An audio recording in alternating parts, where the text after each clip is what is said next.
do have some breaking news. So 2027 linebacker Ellis McGaskin just committed to the University of Notre Dame. Happened minutes ago. Now, he is supposed to happen about 40 minutes ago. So we're kind of like, okay, what else can we talk about with this recruiting class stuff? Our vamping, you can add that to the resume. We're over here building resumes, gentlemen. But Ellis McGaskin has announced his commitment. He is now the second overall commitment in the class of 2027. He joins Sean Kraft, who is the long snapper. He is right now, I believe, he is a 3-star recruit by 247 ESPN. Yeah. Rivals has him as top 100 player. Yeah, that's what matters. Anyone has him on as a 3-star is out of their freaking mind. He's number 78 in the country by Rivals, and he's a top 100 player on the Irish Breakdown board. So yeah, there we go. There we go. But he is a 2027 linebacker, like I said, second commit overall in the class.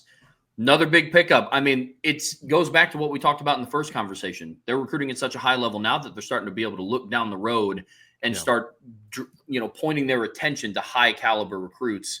And this is a high caliber recruit for the 2027 class. So Bryan, Ellis McGaskin commitment. It's a good one. Oh, it's a big one, guys. I mean, this is one of those ones where we talk about when you fill up and you meet your needs and your numbers at a position, it's really helpful because you can start focusing early on the 2027 class. And Notre Dame made a decision about a month or so ago that they were good at linebacker. There was 2 players they really liked. They liked Tank King and Talanoa Ely, and they knew they weren't going to get both of those guys. So they were just like, instead of we don't need a third, they were just recruiting those guys because they're really good players, and they're like, you don't say no to talent. But this is one where you looked at and said, okay, there's nobody else like that on the board. We don't need 3.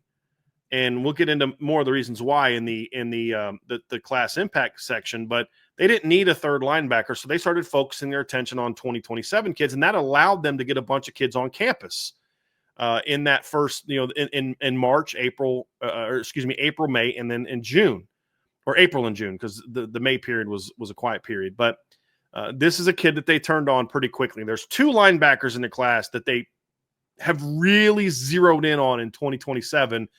And Ellis McGaskin is one of those kids, Trev. So it's a big pickup, as you mentioned. Rivals, I think, has this one right. I don't know what the 3-star stuff comes from.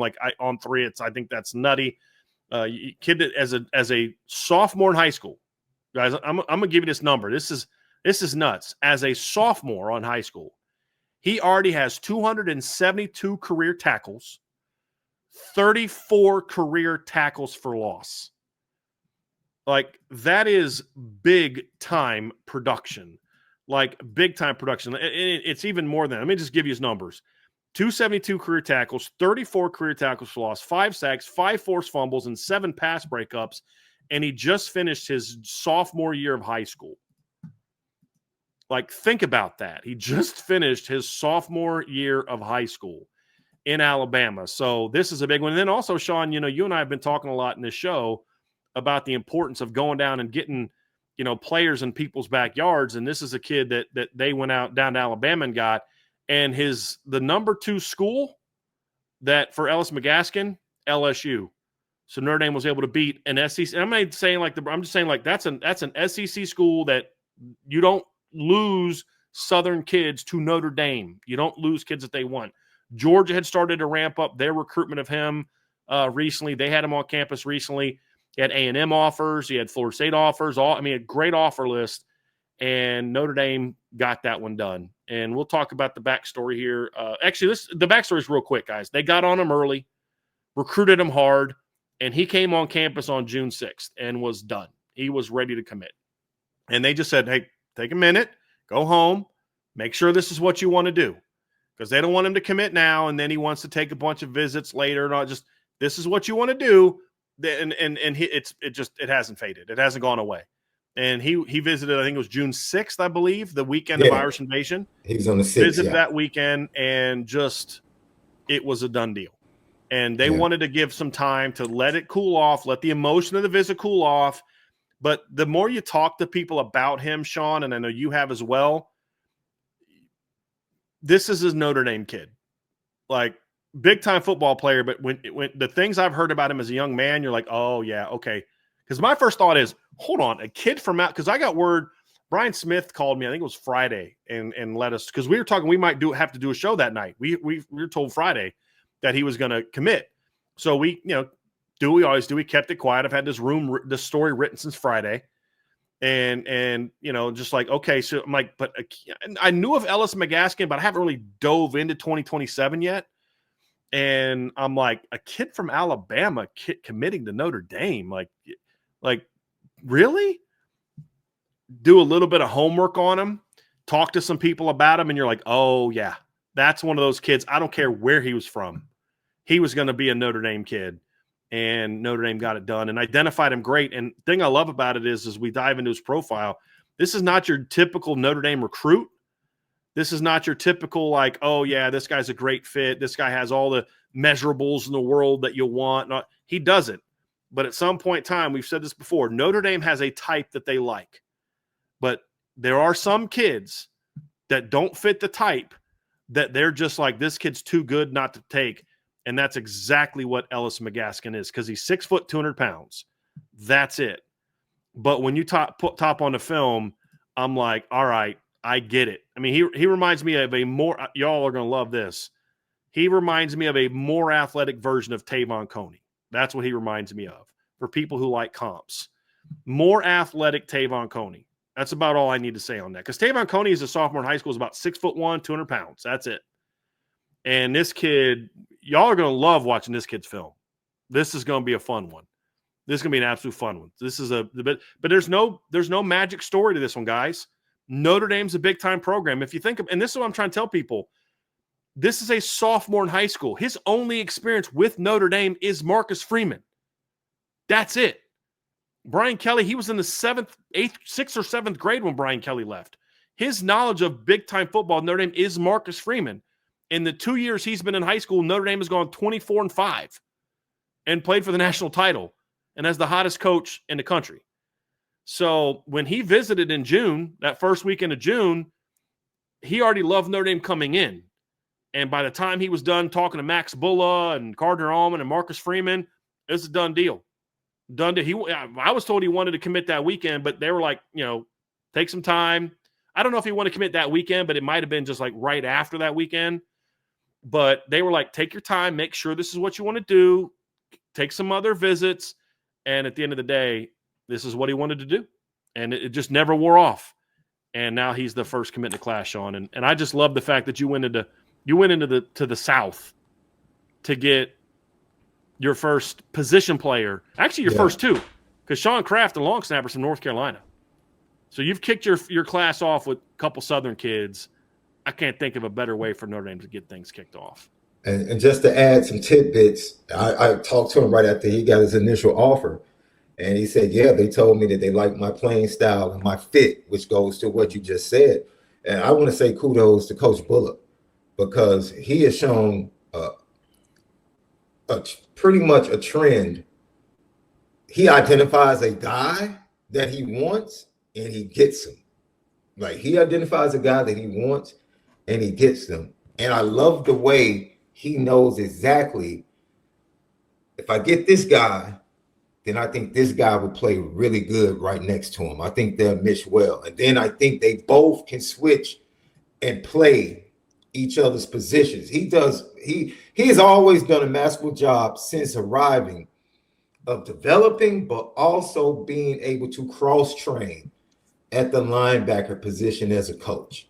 I think that's invaluable, especially when you go out on the recruiting trail, because it gives you a lot of flexibility when you're evaluating and when you're trying to set your class up. So kudos to him. And I talked to Ellis after he got back from Notre Dame on June the 6th, and he said two things that stood out to me, Bryan, that I think ultimately led to the intel you just shared and him committing today. He said, Notre Dame, there's no place like it. This is what this kid said. That was his first time visiting Notre Dame. No place like it. No place like it. And then the second thing, he said, Max Bullock told me flat out, I'm his guy, and he made me a priority and made me feel like a priority. Yeah. That was it. Yeah. That was it. So, yeah, was it all recruitment is not this easy, ladies and gentlemen. No, it it's not. like this, but it's getting that time. way more and more for Notre Dame, though. Yes. I mean, it really is. Guys, this isn't like I know the On3 ranking, and I don't really care because they put way more into measurables than I think that they should. But, like, this is a kid that is a top 100 player. Rival sees him as a top 100 player. I think ESPN's the one that has him, like, just outside the top 100. And I'm curious to see what his ranking is now that On3 and Rivals are kind of becoming one. Actually, looks like On3 just jumped him up to 282 overall. 247, so was a 3-star. They're clowns. But, number 78 player in the country, you look at his offer list: Florida State, LSU, Alabama, Auburn, Mississippi State, Texas A&M, Ole Miss, Tennessee, Florida, Penn State, Michigan, Ohio State, South Carolina, Arkansas, Missouri, Oregon, Kentucky. Got to click over to page 2. Georgia Tech, SMU, Nebraska, Miami. This kid's got an incredible offer list, but Notre Dame saw a kid they wanted early and got on him early. And again, the big reason why is because they did so well with getting Thomas Davis early, getting Jacoby Clapper early, that they were able to start transitioning to the 2027 at this position earlier.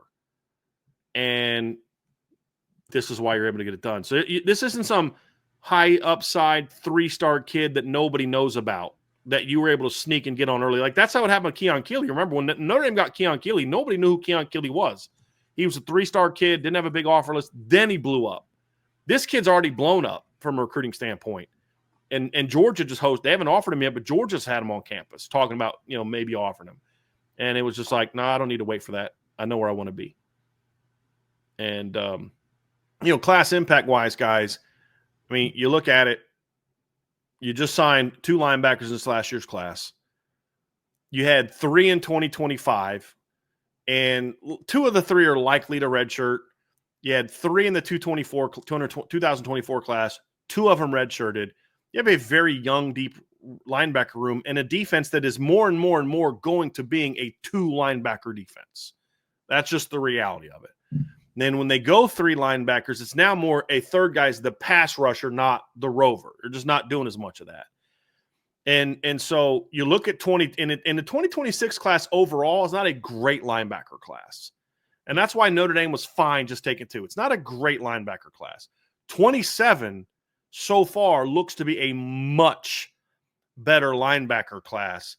And there's 2 kids that they identified early on, like they want those 2 for sure.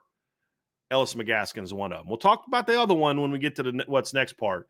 But so you kick your class off with a kid that I think can play either linebacker spot, to your point, Shaun, but this kid just screams middle linebacker to me in how he plays. He's athletic enough to do Will, but this kid screams Mike linebacker. And he's 6'1", 200 pounds now.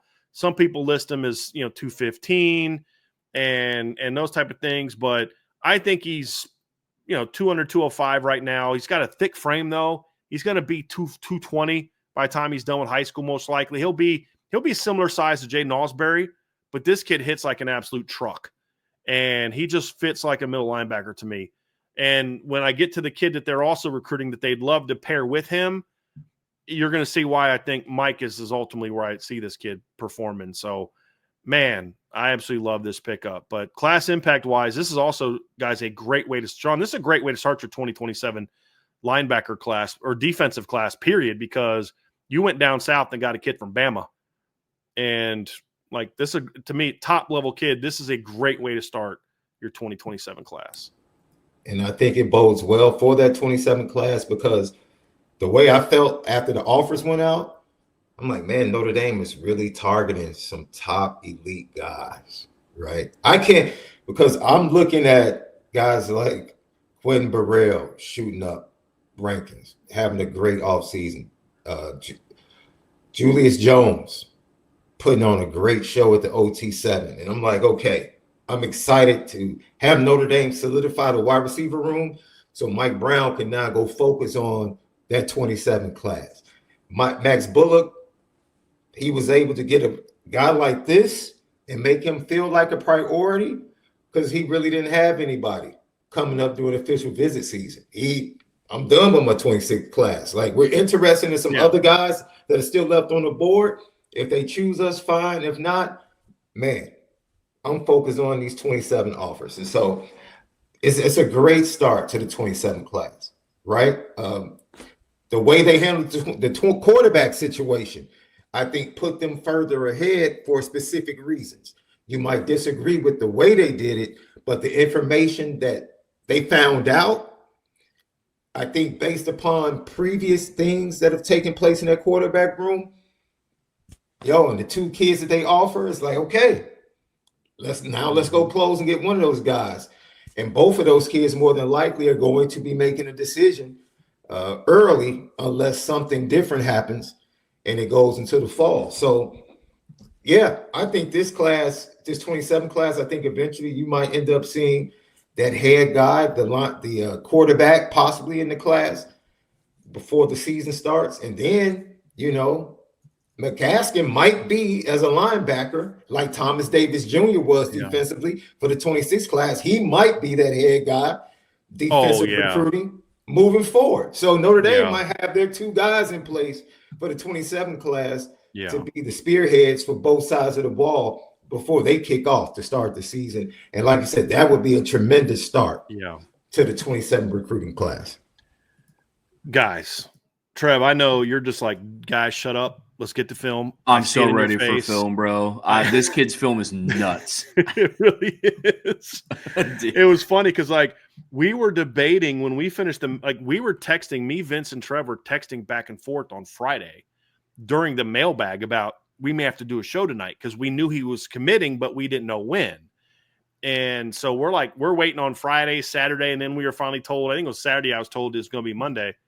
And, obviously we, as we always do, kind of kept it between us. But so I remember Trev before the show, so when the show's over, we'll chat. Okay, everybody good. Vince is what I need you to do.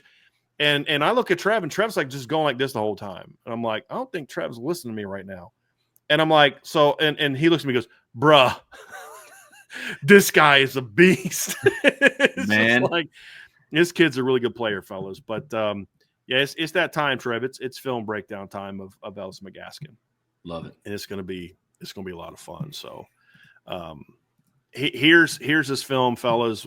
First thing you're gonna notice, obviously, he's not the biggest kid in the world, but if you can get past that and remind yourself that neither was Bobby Howard, neither was who I loved about that 2006 or 2005 linebacker room. Neither is Tavon Coney, but you'll see him number 5. This is sophomore film, guys. Just look at that power. You're going to see this a lot. You don't expect a kid who's 200 pounds to deliver that kind of force, and you see it all the time from this guy on film. But the other thing is, his short area quickness and speed, his ability to plant and drive downhill is exceptional. I love his change of direction. There's a pass play. You see him range. What I would say, Shaun, I think his short area quickness, change of direction, and box speed and explosiveness is elite. I don't think his long speed is elite. I think it's good. So that's why I think he is a box linebacker, but he's rangy. But that short area, that burst, that playing from tackle to tackle, his quickness and speed is as good as you're going to see in the country. And look at what he does when he arrives at the football. Good night. Watch this. I mean, that is ridiculous. The film that I was watching last Friday was his freshman year film. And it was, oh my goodness. I mean, it's crazy. I mean, his hitting power is wild. Yeah. He's got a pretty well-built lower body, Shaun. And that's what gives me hope that he'll be fine at linebacker. Look at that.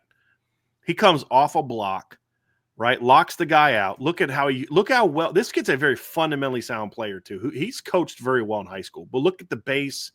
He steps.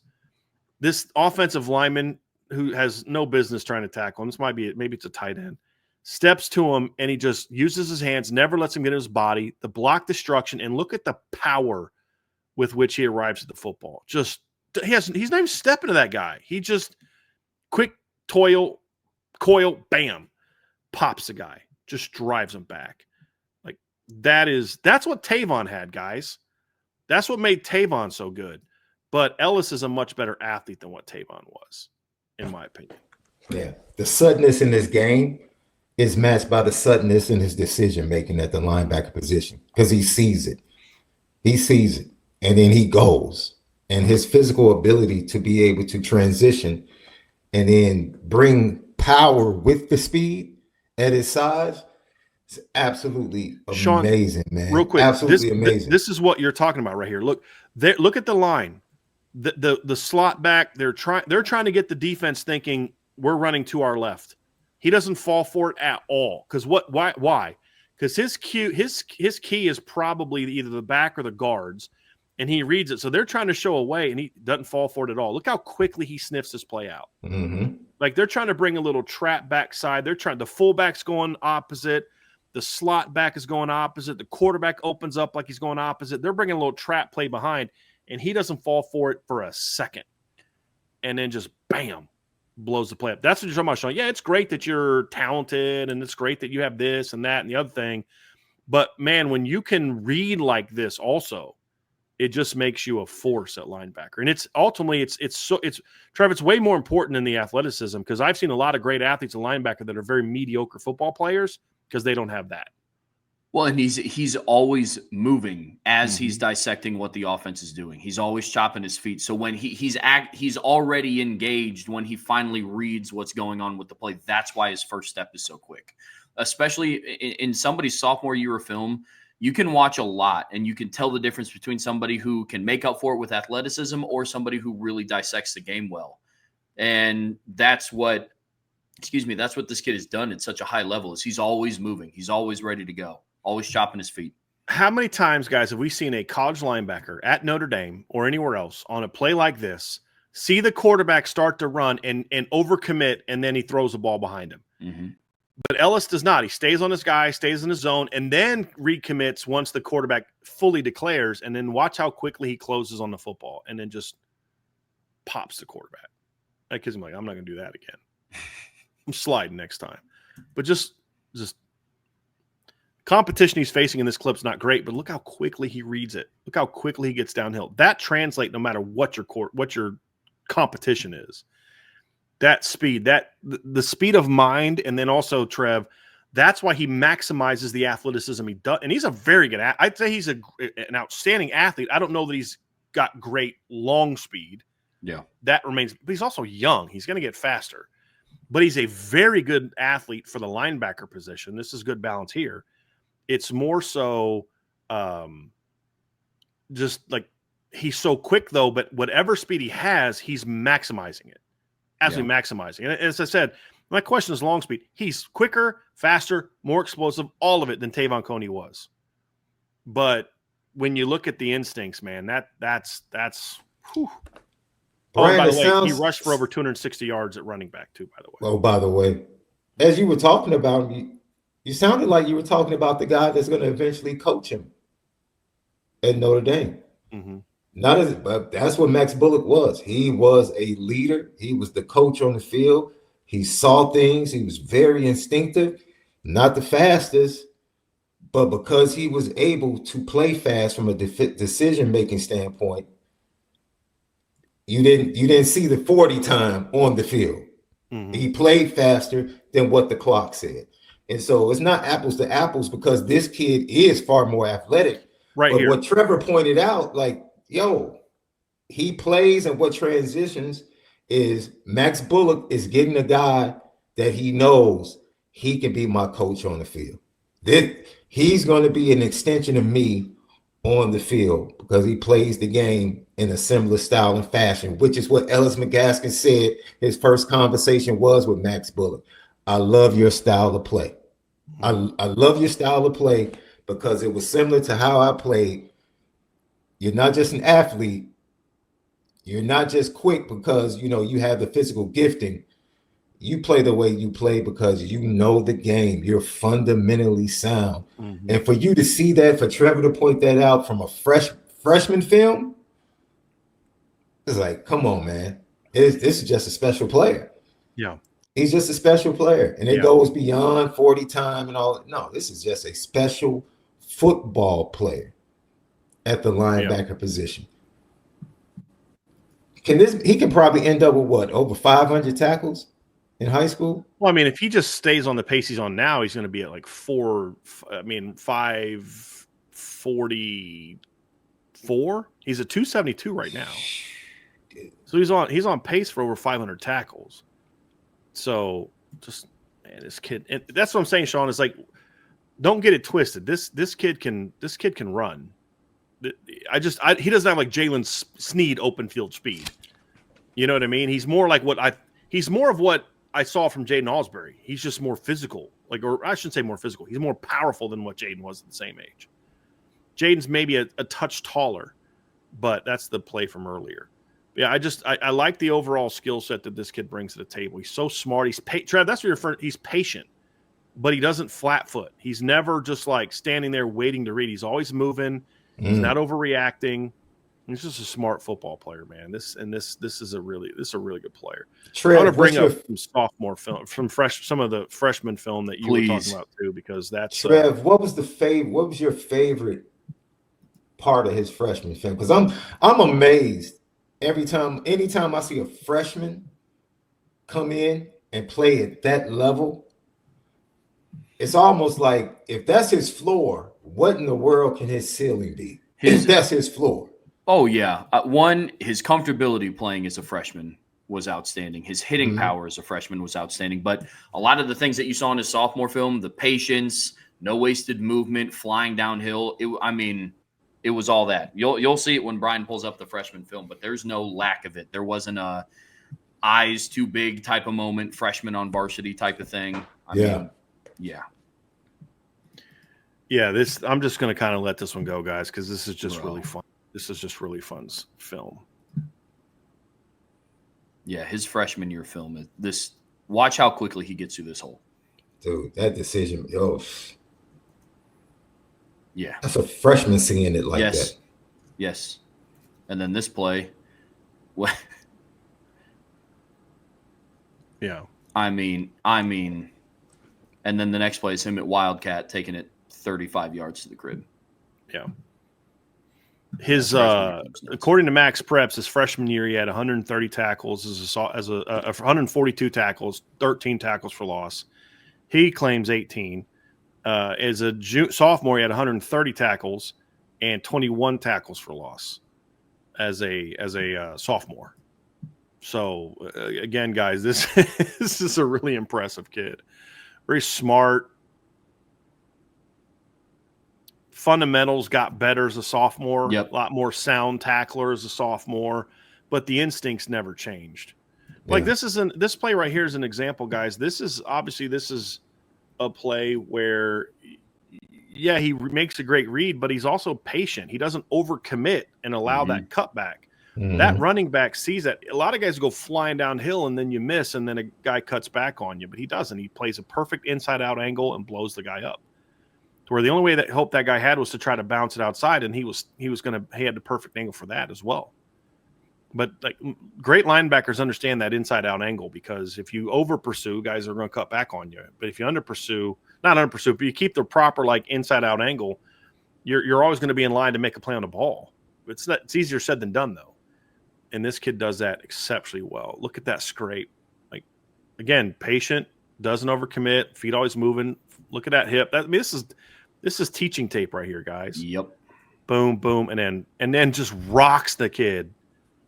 Like, look at the power he generates, guys. Just rocks that kid. Am I wrong to say he has great feet in space in tight quarters? No. Because you just showed that with him scraping, his eyes are still up. He's very nimble, aware and nimble. Really good balance. To be able to get through the trash, and make the play. No, you're not wrong, Shaun. I think that's a very, very accurate description of his game. He's very light on his feet, very nimble, easy change of direction, like really clean change of direction. He's part smooth but part explosive. He's smooth when he needs to be, but when he commits, he can plant and explode downhill and just blow a play up. He absolutely has that. Absolutely has that. Like, look at that. Just patience. Boom, get to the hole, make the play, and just blow it up. Well, Bryan, while his freshman film is kind of rolling here, when we talk about what's next? I'm sure there's a lot on the docket here because the 2027 class is just now taking off. So when you talk about what's next after, Ellis McGaskin's commitment, where do you start? Well, for now, I mean, the board is still evolving as a whole. So, like, I think the staff could get to 3 linebackers in this class again. We'll see. There's 2 guys that for now are definitely we want those guys. Because, Shaun, you talked about the Irish invasion, not the Irish invasion, but like the offers that were going out on the pot of gold. And one thing that we do when the pot of gold, especially Shaun, when he gets the list of guys they offer, he starts going through film. And they offered, 5, 6, 7, 8, 9, 10, 11, 12. They offered about 15 guys on the pot of gold day.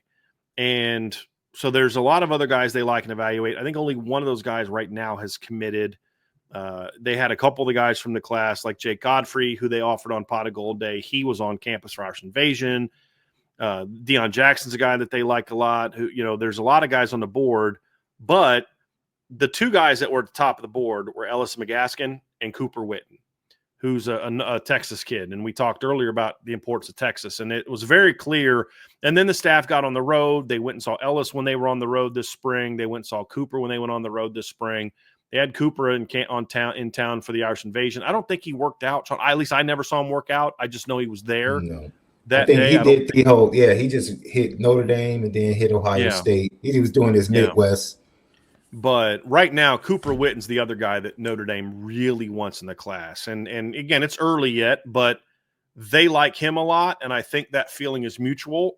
If he were to do a top 5 today, I would be guaranteed that Notre Dame would be in it.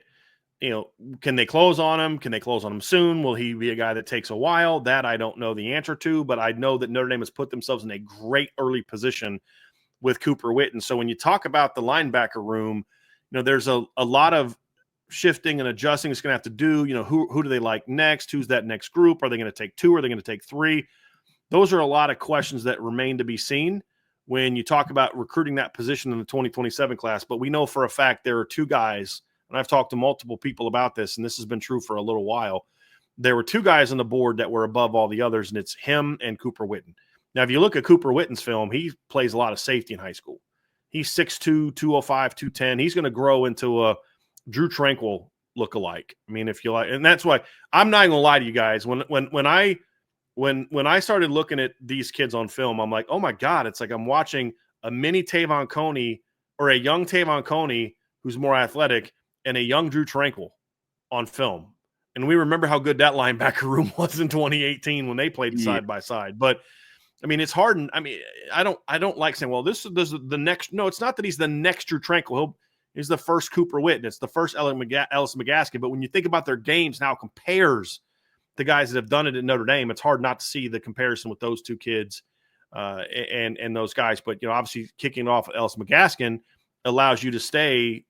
No, so, okay, now we got him. Now we can narrow our focus on the next group of guys that we want.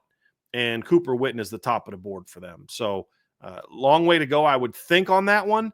But I do know that Notre Dame likes him a ton, and they're in a very good early position with him. And that'd be the ideal class. After that, guys, I think that's where it's like it's too early to know the entire board. And there's a lot of guys they like, but those 2 guys are at the top of the list for who Notre Dame likes and wants in this class at linebacker. Good stuff. Well, listen, folks, that is going to do it for our coverage of Ellis McGaskin's commitment. He committed earlier this afternoon. Again, 2027 linebacker out of Mobile, Alabama. Bryan, we did have a couple of super chats related to this commitment if you wanted to get to those before the third segment of RTCF today. Which is what now? What did I want to do? 2 super chats just about related to recruiting. Yeah, we can do that. First one from Charlie Weiss's Last Belt Loop. Thank you for the super chat. Big move going into Mobile, Alabama to get this kid. Nah, no doubt, man. I mean, not that who you kick a class off with determines how your class is going to go, but when you can start going into areas that are not as friendly or to kick your class off with, I mean, it's hard not to take that as a bit of a sign. I mean, when you look at the 2026 class, the one we're talking about now, I mean, who was the first commitment in the 2026 class? It was the younger brother of a current starter on your football team. It was Dylan Faison. Then their next commitment was Noah Grubbs, who they got on June 1st last summer. They didn't get their next commitment till November, and it was Thomas Davis Jr. So, you know, it's been impressive how they've been able to dip in. I mean, back in the day, Shaun, like they'd start their class off with like a Brad Carrico, like some Midwestern kid, that was a good player. I think Steve Elmer, I think, was like an early commitment one year, a Michigan kid. Like last year, their first commitment was from Florida. Their second commitment was from Florida. The third commitment was from North Carolina. This year, their first commitment is from North Carolina, a snapper, but their first commitment from a position player is from Alabama. It just speaks volumes to just kind of this staff's doing a little bit different. I mean, who was their first commitment of the 2024 class? It was 25 class. It was Davion Dixon from Florida, who committed early, who committed in April that year. And then after that, it was kind of like who you'd expect. It was Joseph Reed from Illinois, then James Flanagan, then Tom Hulak. You know what I mean? It was like those guys. And I think it was like Justin Thurman at one point in time and Daniel Anderson and some guys like that. And, but the last couple classes to be able to kick things off, going down south, not exactly friendly territory, and be able to kick things off the way they have is a really impressive feat for this Notre Dame staff. It really is. And again, it's not just some good player. This is an potential impact football player. Now, 2 years left of high school, so this is going to be a long time before he gets Notre Dame, but certainly a great way to kick off the defensive class in 2027. So, yeah, it's a big one, man. Definitely a strong foundation. Definitely, for sure. Yep. Then the last super chat from M. Moore 06. Ellis McGaskin. Let's go. Yeah, I mean, Shaun, you can kind of wrap this thing up, man, just for us, but with this one. But yeah, this is a really, really, just really nice way to kick this class off. Yeah, and I'm going to tell you now, on the defensive side of the ball, the vibe with the 27 kids, there are a lot of defensive recruits that are really high on Notre Dame right now. Why would that be, Shaun? Why would that be? And I'm talking about kids that like had a potential to be top 50, top 75. And I'm talking about defensive line, linebacker, back end. If they finish this 26 class and then actually stack, if they start the process of stacking elite classes at Notre Dame, it's like, okay. College football is in trouble. We've seen a really good class, and then, okay, this is a good class, but I don't know if it's as good as last year's class. Like, moving forward, we might literally have honest debates about, well, I think 27 was better than 26. Well, I think 28 was better than 26. Or right. 27 was better than both. It's like literally that's where they're trending from a recruiting standpoint. And it could get real scary. It can get real scary for the rest of college football. It will. Look, Shaun, I mean, let's talk about why. Before we move on, let's talk about why. Why are defensive recruits wanting to play at Notre Dame? Because as you said, there's a lot of 2027 kids. Now, some of them won't end up at Notre Dame, but talking to Brian Smith, he was down at the Under Armour Future 50 thing, and there's some elite dudes at that event. And he's like, I don't know if Notre Dame's going to get this kid, but like this kid mentions Notre Dame. This kid mentions Notre Dame. This kid mentions Notre Dame. And you're seeing that, and there's really two reasons why. Number one, you've got to show that you can play elite football at that position. And they did that. They've done that. I mean, how do you look at Notre Dame if you're a young DB? Notre Dame is now one of the it programs if you're a young DB. If you're a young linebacker, you're looking at this program, you're like, dude, this is an it program. Defensive line's not quite there yet. They're getting closer. You just had back-to-back All-Americans from seasons from Howard Cross and Riley Mills, and you went and you beat Georgia, you beat Penn State, you beat USC. And all of a sudden, kids starting to notice. And then the second reason is just it's Marcus Freeman and the fact that he is a defensive coach. all kids are relating well to Marcus Freeman, but it's even more so when you look at defensive players, because he does have that, oh, well, yeah, I mean, he's the head coach, but I mean, he's a defensive guy, and I think that's and we can say it, that's a big reason why they're having the success that they're having with defensive players, especially.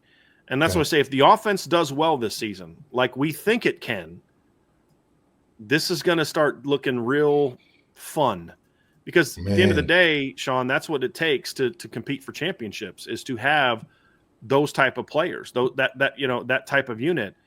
And you got to have it on both sides of the ball. That's what Bama did to start their run. That's what Georgia did to build their title team and their success. That's what Clemson did, is they start stacking those groups of, I don't care what the recruiting rankings say, just really good football players. And like you said earlier, those programs at some point became undeniable to recruits, right? Almost to the point where, okay, you can't negative recruit them. You're just going to have to go out and just beat them for a kid, right? What are you going to tell a kid about to not go to Clemson? What, the roster's too stacked? There's too much competition. Like, what? You can't talk about development. You can't talk about winning. You can't talk about Dabo is one of the greatest family men in college. Yes. How can you negatively recruit them? How could you negatively recruit Nick Saban? And Notre Dame is trending towards getting to that point. Like, okay, they went to the national championship. If they actually win a national championship, what? Okay, because these kids are believing in choosing hard now. It is a thing. They're believing in this. Right. They're believing in Marcus Freeman. They're seeing the development. They're seeing guys going into the NFL draft. What can you use to negatively recruit against them now? Right. And when it gets to that point and it's undeniable, that's when it's like, okay, you just have to accept they're about to go on a run. Like, all right, here comes a 5-year run. There's really nothing we can do about it other than to weather the storm or just go out and recruit our tails off. And when we get a shot, try to beat them. That's really all you can do.